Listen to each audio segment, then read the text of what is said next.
What's going on, everyone from Overtime Heroics? My name is Dane Podolsky, and I'm joined here with UFC Flyweight, Victor Altamirano, fresh off making weight.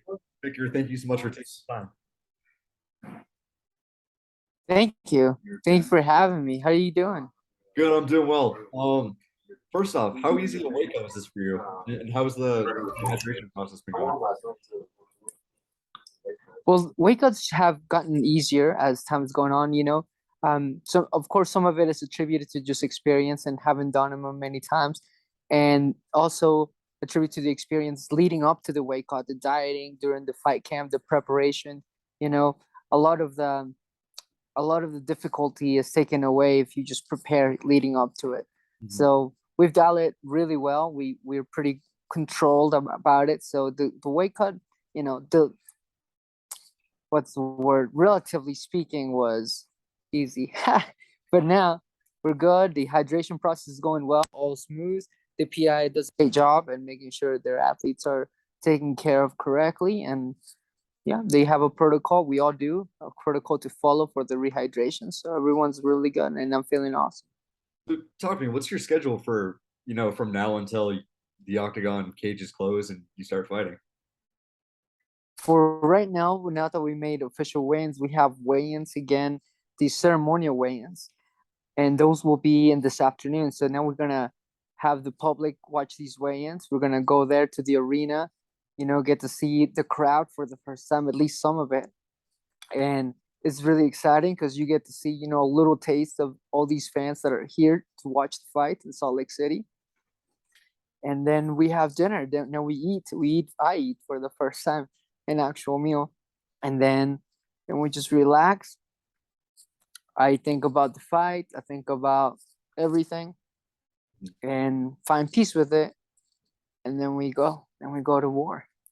And you talk about being in front of those fans, your last two fights on Contender Series, and then when you fought Carl Schneider, they were both big guys. How is it for you going to be back in front of fans, opening up? It's exciting. It's very exciting. I got to go to the card in Dallas that happened a few weeks ago. As a spectator, it was very, very cool, very inspiring, very emotional. We're like, wow, these people are really here. They really want to see these fights, and really inspire me to come here to Salt Lake City and give these fans a show. That's what they're here to do. They are going to go out Saturday nights. That's when people go out to have fun, and they choose to go out and see some violence. So let's deliver that. And you talk about that Dallas card. Were you there for Brandon Moreno, your compatriot? I was there, yeah. Yeah, I What was there. what's the feeling like for you watching Brandon Moreno, he got the interim belt back and now he's lined up for a full fight. I want to know, A, what's it like for you watching your compatriot win a belt, and then B, what are your thoughts on his fourth fight with Figueiredo if it materializes? I think it's cool. Moreno is a cool guy. I've met him a few times. We've had a little interview once, and it's one of his broad podcasts. He's a cool guy. At the end of the day, he's just another competitor in our division. So he's right now he is one of the champions along with Figueroa, and that's it. I'm really happy for him. Of course, I'm excited for him. But aside from that, he is just another person that we need to go and beat. So so you guys aren't like training partners or anything like that, a couple of Mexican flyweights. Yeah, no, we haven't trained together ever. It'd be cool. I would, if he comes over, or if I happen to be around his camp, I'm sure, Brandon, if you're watching this, you're welcome to stop by and train with us. And if I'm ever in TJ, I'll stop by. That'd be cool. And talk to me about, so as a Mexican fighter, there's a ton of fighters from Mexico on the rise. Moreno's won a belt. Yair Rodriguez has been on a tear. You got Alexa Grasso's on a run. Tracy Cortez. The list goes on. As a Mexican fighter, how much does that inspire you and to like want to be part of that wave? It is inspiring. It's really cool to see. It's not surprising. It's not surprising to me. We are bred to fight. We are born fighters, and leather is the trait that we choose. So as far as that, surprising, no, but it is very inspiring, as you mentioned. It's really cool to be part of this wave, be part of this generation, this part of growth that's happening in the UFC. a company that has been representing fighters from all over the world. And Brazil has been represented for many years. The U.S. has been represented for many years, and now Mexico is making a comeback. Latin America, really in general, it's showing up. It's coming. We're making sure that our stance is known. So with this fight, you were originally scheduled to take on Jake Hadley. You got to change up. Correct. You're now fighting Daniel Da Silva. Two completely different opponents. It wasn't exactly short notice. The change happened, over a month ago. But how much of a change does it make for you and opponents? And have you gotten to watch any of Da Silva's previous fights? We've watched a few of both. They were both. Jake Hadley was my opponent originally, so we watched his footage. And when it got changed to Silva, then we watched his footage. It happens. Sometimes both opponents are very likely, they are very alike when it comes to the way they fight, and sometimes they're not.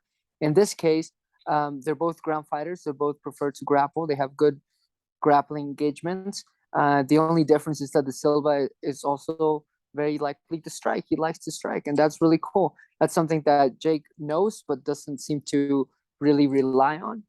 So the only change that we did, which really wasn't a change, we've just been drilling and practicing for a while, was just making sure that we up the volume on everything, up the volume on attacks from stand up the volume from attacks from the grappling engagements. Just make sure that the overwhelm is present in every attack that we give.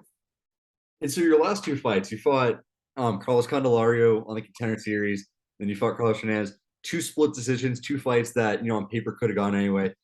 Does that inspire you to kind of want to go out there more aggressive and get a finish and just take the judges out of the equation for this fight? Yes, after those fights, I really wanted to, I had some thoughts like, why leave it to the judges? Let's make sure that we finish. And then after watching the Dallas card, the fans wanting to see it, the people wanting to see the really what makes the UFC, which is the people that love the sport, the people that want to see it. That's who makes the sport. After watching that amount of people there to see that, then I told myself, okay, well, this is what makes the sport. This is what the people want to see. Well, then let's deliver.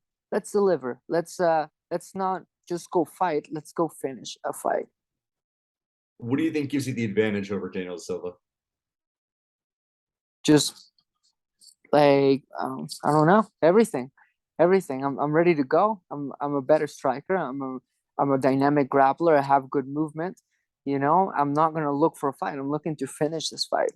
So I don't know what his thoughts are. I'm sure he's in the UFC for a reason. He didn't just, came over here, be like, hey, look, what's up?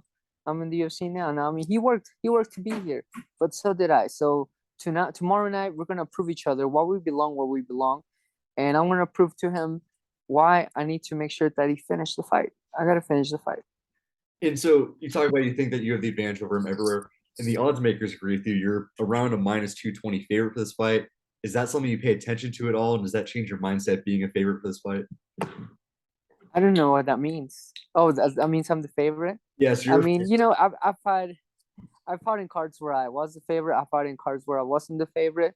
You know, I mean, those are people from the outside scene. I'm sure they have some intelligence gathering that makes them do. I mean, they're dealing with money. People don't just willy nilly make things like that with their money. So I'm sure that they've educated themselves. But aside from that, at the end of the day, the only person who's gonna be there is me and him in the octagon. So what really matters is just making sure that I show up. And if that's the case, then whatever happens, happens. Yeah, and so I think the one book I saw has you at around a minus 220 favorites. That means you're a little bit over a 2-1 favorite. So it's like return would be like $220 to win 100. So they think you're gonna win this fight, but once you get in the cage, anything can happen. You're a former LFA champion. You fought a 5 rounder with Nate Smith. Do you think as you move up in opponents, move up the ladder, is that going to give you an advantage, having been a champion and having been in those 5 round fights? I think so. Yeah, I think that more than that, I think that my team is what gives me an advantage. We train to be champions. We train for championship fights, whether we are given them or not. I mean, we did train for a championship fight, so we know how to train for that. And so that is the standard that we train for. We train for long rounds. We train for 5 minutes. We train for 5 fives. We make sure that our cardio is there, their intensity is there for more than just 3 5s. You know, cutting weight, we were aiming. You're like, oh, you get the 1 pound allowance. I'm like, no, that's not a champ weight. We make champ weight. We make 125 or below. That is the standard that I hold myself for, and that's the standard that my team holds accountable for. So anything less than that, it's just not there. That's not what we're here for. So yeah, that's what we do. And I think just my final question would be, it should be on paper a really exciting fight between you and Daniel Da Silva. Give me your official prediction for this fight. I don't like predictions. I don't like predictions. I don't like to hold on to things. I Mhm. feel like if you hold on to things, you may hold on too long, and it may be too late to let go. So I just like to take it as it comes, adapt in the moment, and make sure that I'm ready for whatever it takes. If I get myself to a hold to a prediction, then I get rid of how easily I am able to adapt because I'm fixed on something. Victor Altamirano, thank you so much for taking the time. Guys, Victor is set to kick off the pay-per-view tomorrow when he takes on Daniel Da Silva at UFC 278. Victor, thank you so much. Thank you.